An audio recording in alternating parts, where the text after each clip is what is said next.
Okay, just wanted to kind of set the scene for you a little bit around the transatlantic slave trade and the context of the exhibition. Now, the exhibition really is on trade and empire, remembering slavery. And we were very keen that it shouldn't be just about slavery, that it should be about the period after slavery as well. We were very keen that it should be about legacy as much as about the history, which is why we have contemporary artists and contemporary writers contributing to it. And what we wanted to do was to use the Whitworth's collections to try and tell that story as much as possible. So probably about 60% of what's in there is Whitworth collection, and then we brought in a few things to embellish that. Now, I'm sure I'm surrounded by lots of experts here, so I'm not going to tell you things you don't know, but I'm not sure of how much people do know, so I just will fill you in a little bit about Manchester, because everyone, when they think about slavery, thinks about the port cities.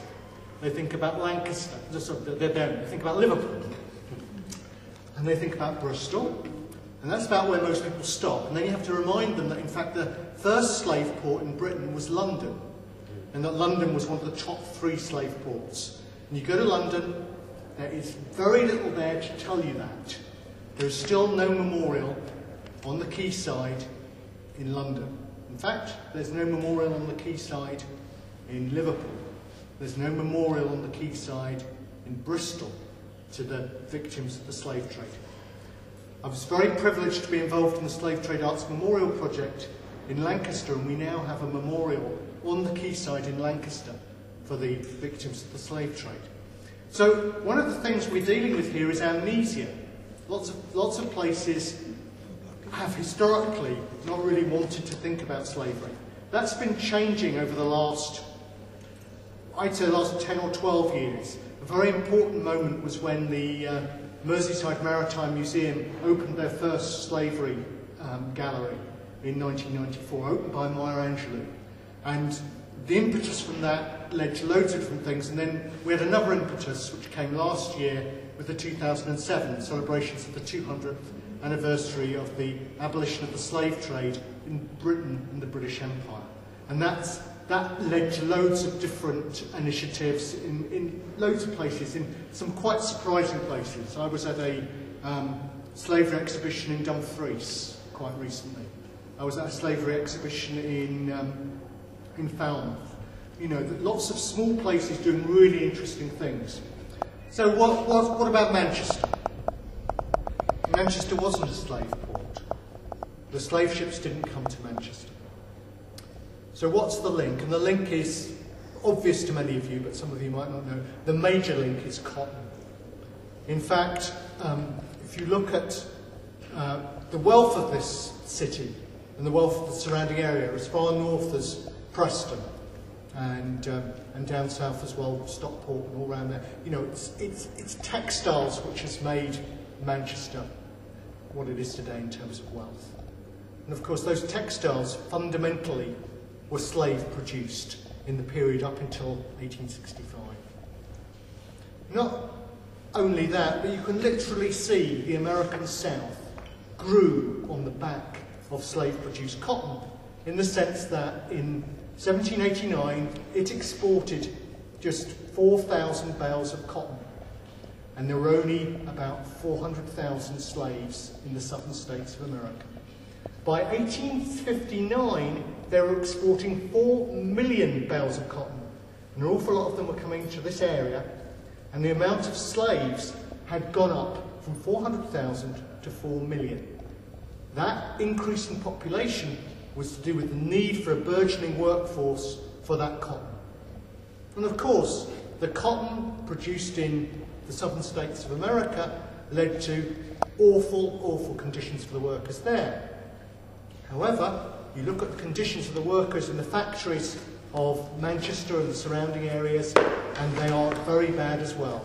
And many people make connections between wage slavery in this area and chattel slavery, the enslavement of African peoples in America and the Americas and the Caribbean. So that's one of the things we deal with in the exhibition. But we have to be careful because they're not the same thing. There are similar forms of exploitation, but at the end of the day, you were not an owned person as a mill worker. However much you might have felt owned, you could just stop working. You wouldn't get your wages anymore, but you could. You weren't enslaved in the same way as people were in the southern states. Okay. To track back a little bit, one of the things we deal with is the transatlantic slave trade and the enormity of it. And one of the things that people have got very animated about in terms of the slave trade is numbers.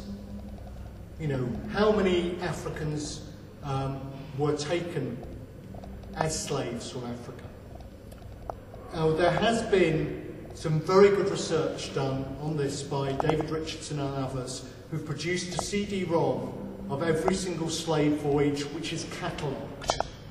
They admit there are voyages which are uncatalogued. Of those voyages that are catalogued, we talk about around 11 million transported from Africa to the Americas. That's the Caribbean, Latin America, and the southern states of America, and a few to Europe. So that 11 million, about 1 million died in passage with the awful conditions on the Middle Passage.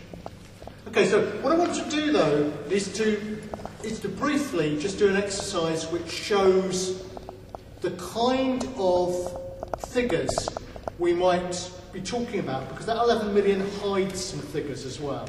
Okay? In order to do that, I want you all to stand up for me.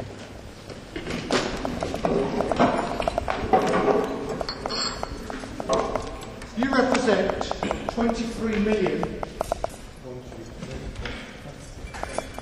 4, 11, 12, 13, 14, 15, 16, 17, 18, 19, 20, 21, 22, 23, I think.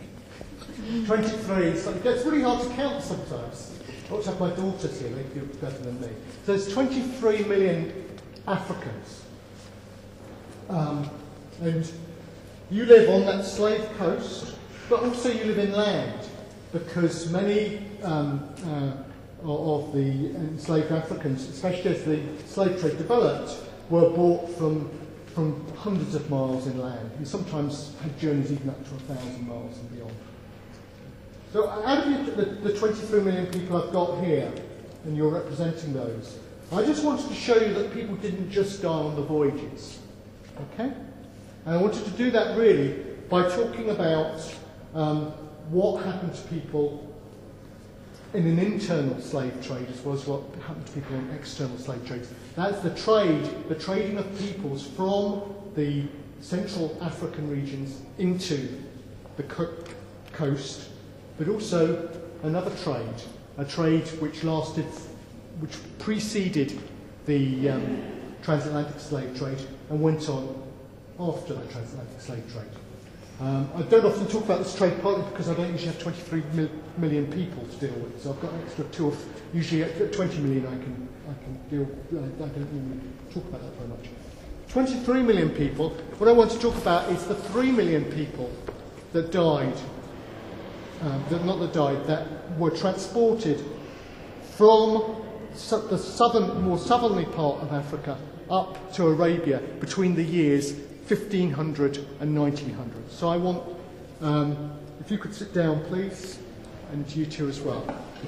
Those are the 3 million transported as part of the Arab slave trade. That's an estimated figure. The figures on the Arab slave trade are much harder to get together. They're not recorded in the same way. That's an estimate. Are you making a connection between the Arab slave trade and the African, the transatlantic slave trade? I'm dealing with a number issue of the Africans who were traded in the slave trade. I'm not saying it's the same at all. But I think I might be getting confused perhaps. Are you talking about these, sorry to point to you, but they have not been placed on slave ships and taken up? No, they're being taken in caravans. By Arab slave traders up to the Arab states over a long period, over 400 years. In modern day terms, where is that occurring? That's occurring from the Niger Delta, a lot of it, up northwards. It's also occurring from the Congo up northwards. It's also occurring from the Sudan up northwards, the southern parts of Sudan. And the current Sudan Darfur issue, is that a legacy of that, perhaps? Yeah, it's in part a legacy of that. The racism towards Africans comes out of that slave trade.